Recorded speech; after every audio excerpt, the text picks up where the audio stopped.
오늘 또 우리 주님의 은혜로 승리하시게 되기를 예수님의 이름으로 축복합니다. 오늘 말씀은 세 가지 말씀이지만 먼저 앞에 있는 말씀으로 중심으로 해서 가장 큰 헌금에 대한 말씀, 그 이후에 성전에 대한 말씀이 있고 말세 칭조에 대한 말씀이 함께 이어져 나오게 됩니다. 우리 하나님은 우리의 모든 삶을 보시고 우리의 신앙생활을 보시고 또 우리의 헌금을 보시죠. 예수님은 성전에서 부자의 헌금을 보셨습니다. 1절에 예수께서 눈을 들어 부자들이 헌금함에 헌금 넣는 것을 보시고, 그리고 이어서 드리고 있는 가난한 과부의 헌금을 보셨습니다. 2절 또 어떤 가난한 과부가 2렙돈 넣는 것을 보시고, 부자들은 부자의 그 자기의 재정에서 헌금을 했고, 가난한 과부는 2렙돈, 우리나라 돈으로 한 렙돈은 500원 정도로 생각하시면 됩니다. 1,000원을 헌금한 것이죠. 주님은 이에 대해서, 이 헌금에 대해서 이렇게 말씀하셨어요. 가난한 과부가 모든 다른 사람보다 많이 넣었도다. 3절 이 가난한 과부가 다른 모든 사람보다 많이 넣었도다. 사실은 액수로 치자면 부자가 더 큰 많은 헌금을 한 것이죠. 가난한 과부는 1,000원 정도 헌금을 했기 때문에 많이 했다고 우리가 생각할 수가 없는데, 주님께서는 이 가난한 과부가 넣은 헌금 2렙돈 1,000원 정도가 500원짜리 동전 2개가 가장 큰 헌금을 했다 말씀합니다. 왜냐하면 이어서 주님께서 말씀하시기를 부자는 풍족한 중에서 얼마 일부를 헌금했지만 그 액수가 얼마나 크든지 간에 가난한 과부는 2렙돈이 그의 생활비 전부였다는 것이죠. 다시 말하면 부자는 이 자기의 삶의 일부를 드렸고, 가난한 과부는 자기 삶의 전부를 드린 것이다는 거죠. 4절 말씀 보실까요? 저들은 그 풍족한 중에서 헌금을 넣었거니와 이 과부는 그 가난한 중에서 생활비 전부를 넣었느니라. 여러분, 우리들이 이 땅에 살아갈 때 하나님 앞에 헌금도 드리고 삶을 드리고 어떤 생활을 드리고 내 자신을 드린다고 자꾸 우리는 고백을 합니다. 은혜를 받으면 우리 입술에서는 자동적으로 주님 앞에 드립니다 이런 말을 해요. 찬양을 드리고 예배를 드리고 감사를 드리고 삶을 드리고 이것도 드리고 늘 그렇게 말을 해요. 자동적으로 은혜를 받으면 우리 가운데 나오는. 왜냐하면 은혜를 주시는 하나님을 만날 때 정말 우리는 그 하나님보다 더 놀라운 빛난 은혜의 생명의 축복의 그런 이보다 있지 않기 때문에 정말 하나님이 나의 하나님이 되시는 것이죠. 그래서 하나님 외에 어떤 길도 진리도 생명도 찾을 길이 없는 이 땅에서 하나님 앞에 자꾸 나를 드리고 싶어요. 우리가 사랑하는 사람에게 자꾸 시간을 주고 자기의 이야기를 주고 자기의 모든 것을 주는 것처럼 우리 하나님 앞에 하나님의 사랑이 크면 클수록 하나님 앞에 드리고 싶어 합니다. 근데 우리가 주님 앞에 드릴 때 어떤 사람들은 부자가 자기의 재정에서 일부를 헌금한 것처럼 일부를 드리는 사람이 있습니다. 어떤 사람은 이 가난한 과부가 자기 생활비 전부를 드린 것처럼 삶의 전부를 들여 살며 신앙생활하는 사람들이 있습니다. 저 여러분들은 헌금도 그렇지만 최선을 다하지만 우리의 삶을 주님 앞에 전부, 어차피 이렇게 우리가 1년이 살아가잖아요. 어차피 1년이 지나갔어요. 우리가 새로운 2023년 남은 며칠도 그렇지만 하나님 앞에 전부를 드리는 삶이 얼마나 좋을까 그런 생각을 해봤습니다. 우리의 개인 한 사람을 주님 앞에 드려도 좋지만 우리의 가정의 전 식구들이 하나님 앞에 하나님을 예배하고 하나님 향하고 모두 하나님 앞에 몸과 마음과 영혼과 삶과 미래를 올려드리는 그런 삶이 없으면 얼마나 좋을까. 이 나라 전 민족이 모든 정치, 사회, 경제, 문화, 외교, 스포츠, IT, 국방, 교육 전 분야에서 우리 모든 남녀노소 개국고와 기천을 막론하고 다 주님 앞에 세계 열방이 하나님 앞에 올려드렸어서 얼마나 좋을까 생각을 해봅니다. 두 번째 말씀은 성전에 대한 말씀이죠. 어떤 사람들 이제 제자들이 그랬을 텐데 이 가난한 과부의 헌금에 대해서 쭉 이렇게 얘기할 때 성전에서 하나님 앞에 올려드리고 있는 이 성전에 대해서 주님 앞에 자랑을 했습니다. 5절 어떤 사람들이 성전 아름다운 돌과 헌물로 꾸민 것을 말하니 이 성전은 헤롯이 유대인들의 환심을 사기 위해서 46년 동안 지어지고 있는 아주 미완성의 성전입니다. 46년 동안 지어졌다. 얼마나 화려하고 웅장하고 멋져 보이겠습니까? 제자들도 이 유대인들이 우리나라 백성들이 하나님 앞에 이렇게 불을 다하여 드리고 있습니다. 이렇게 성전을 자랑하고 있습니다. 그런데 주님은 이에 대해서 엉뚱한 말씀하셨죠. 성전이 무너진다 말씀하셨어요. 6절 날이 이르면 돌 하나도 돌 위에 남지 아니하고 다 무너뜨려지리라 말씀하셨어요. 주님은 왜 성전이 이 헤롯 성전이 무너져야 한다고 말씀하셨을까요? 그것은 참 성전이 이미 와 계시기 때문에 그렇습니다. 율법적으로 세워져 있는 사람들에게 보이는 가시적인 성전은 참 성전이신 예수님이 오실 때까지 임시적이었던 것이죠. 참 성전은 예수 그리스도 그분이시죠. 우리가 천국에 가면 해도 달도 필요 없고 성전도 필요 없는 것인데 우리 하나님이 예수 그리스도의 해고 이고 빛이시고 성전이기 때문이라는 것이죠. 우리 주 예수 그리스도가 성전이셔서 예수님이 가신 곳 어디든지 하나님의 나라이고 성전인 것입니다. 예수 그리스도를 모신 우리의 몸이 성전인 것이고 예수 그리스도의 말씀이 참파되고 예배되고 있는 우리의 예배당이 성전이 된 것이죠. 여러분 이 세계 열방 나라가 하나님을 섬긴다면 이 세계 열방이 성전이 되어지게 될 것입니다.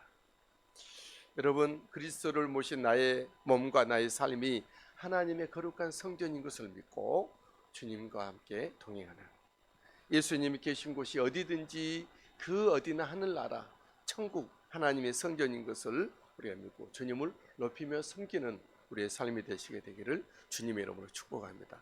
이어서 말세 진조에 대해서 말씀합니다. 사람들은 예수님이 성전이 무너진다 말씀하셨을 때 그들의 생각은 사고는 성전이 무너짐과 세상 끝을 일치하게 생각했었어요. 시오니즘이 유대인들은 이 성전이 무너지면 세상의 끝이 온다라고 이 성전 중심의 어떤 그런 사상들이 그들에게 있는 것이죠. 근데 주님께서는 그들에게 이 헤롯 성전은 무너진다 말씀하시니까 그럼 세상 끝이 온다고 생각을 했었어요. 또 주님께서는 이제 다른 말씀에 이 3일 만에 무너지고 또 3일 후에 세워지리라. 3일 만에 예수님의 육체를 십자가에 못 박힘을 말씀하셨죠. 이런 말씀을 통해서 그들은 성전이 곧 세상 끝이 곧 오겠구나 라고 생각하여서 세상 끝 말세 징조에 대해서 물어봅니다. 7절 그러면 어느 때에 이런 일이 있겠사오며 이런 일이 일어나리 할 때에 무슨 징조가 있사오리까 이렇게 말해요. 주님은 그때 말세의 징조에 대해서 말씀해 주십니다. 참 말세의 징조. 요즘 세상이 어수선하고 어렵다 보니 꼭 이렇게 세상이 어렵고 어수선하면 꼭 종말론자들이 나타납니다. 그래서 세상 끝이 왔다. 뭘 하지 말자. 오직 기도만 하자. 뭐 돈도 벌지 말자. 학교도 가지 말자. 뭐 주식 투자도 하지 말자. 백신도 맞지 말자. 이렇게 말하는 사람들이 있어요. 극단적인 종말론자들인데 항상 틀려왔습니다. 오늘날에도 그렇게 외치는 사람들이 많이 있고 많은 사람들이 거기에 호응을 하고 열광을 하고 있는 것을 보아요. 여러분 굉장히 위험한 거예요. 여러분 말세의 징조를 분명히 주님이 말씀하셨어요. 그것은 적그리스도의 출현이다. 8절 미혹을 받지 않도록 주의하라. 많은 사람이 내 이름으로 와서 내가 그러하며 때가 가까이 왔다 하겠으나 그들을 따르지 마라. 어떤 사람들은 내가 그리스도다, 내가 성령이다, 내가 성령의 본체다 그런 말하는 사람들이 일어난다는 거예요. 그들에게 미혹을 받지 말고 따르지 말라 말씀하셨어요. 또 말세에는 세상이 난리와 소요로 어수선할 것이라고 말씀. 난리와 소요의 소문을 들을 때 두려워하지 말라. 9절 난리와 소요 세상이 막 어수선하게 되는 것이죠. 그럴 때 우리 믿음의 사람들을 두려워하지 말라. 또한 말세 징조는 민족들과 나라들이 서로 전쟁을 하겠다 말씀하고 10절 민족이 민족을 나라가 나라를 대적하여 일어나겠고 그랬어요. 말세의 징조는 팬데믹적인 쓰나미적인 자연재해가 올 것이라는 거죠.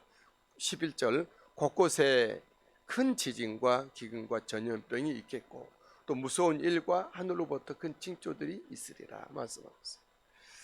여러분 알 것은 이러한 징조들은요 예수님 부활 이후에 쭉 있어 왔어요.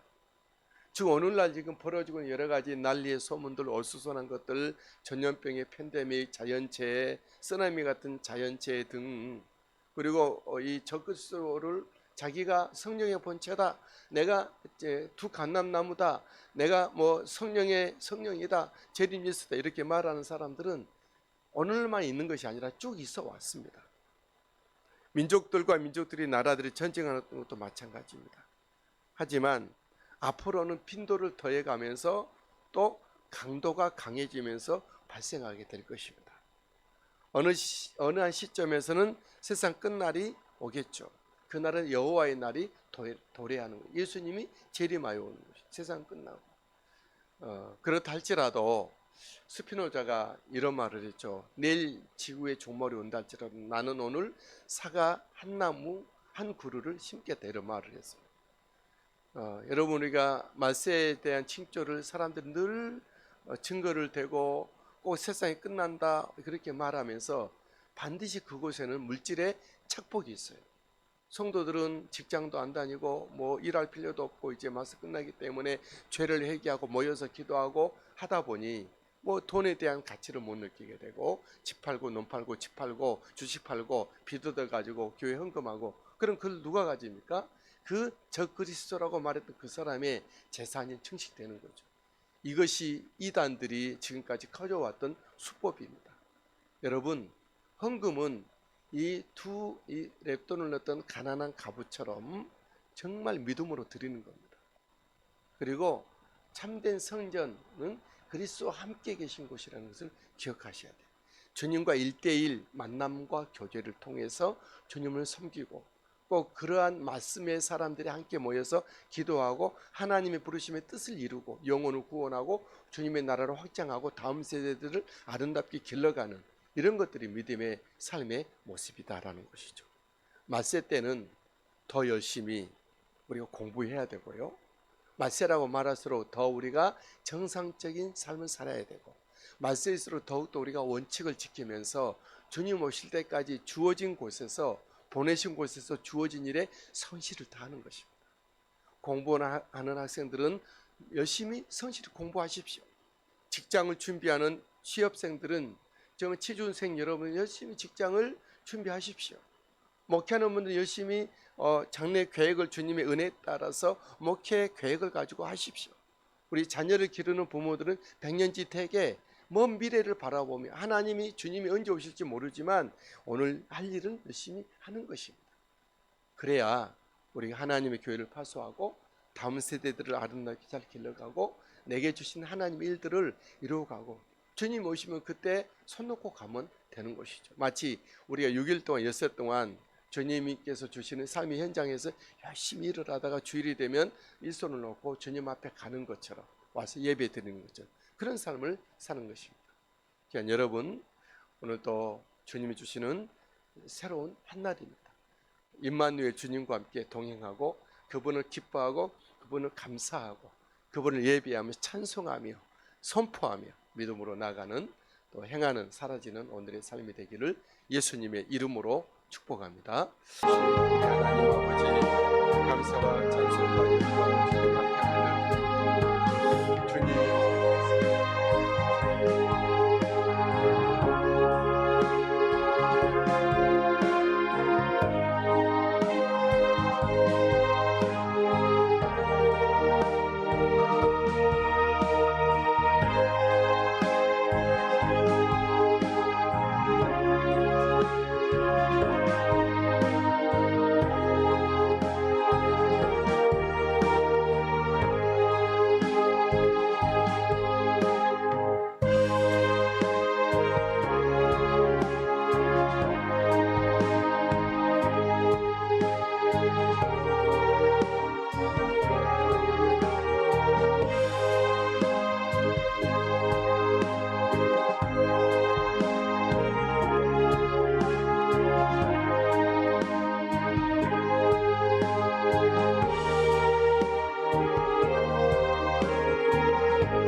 감사합니다.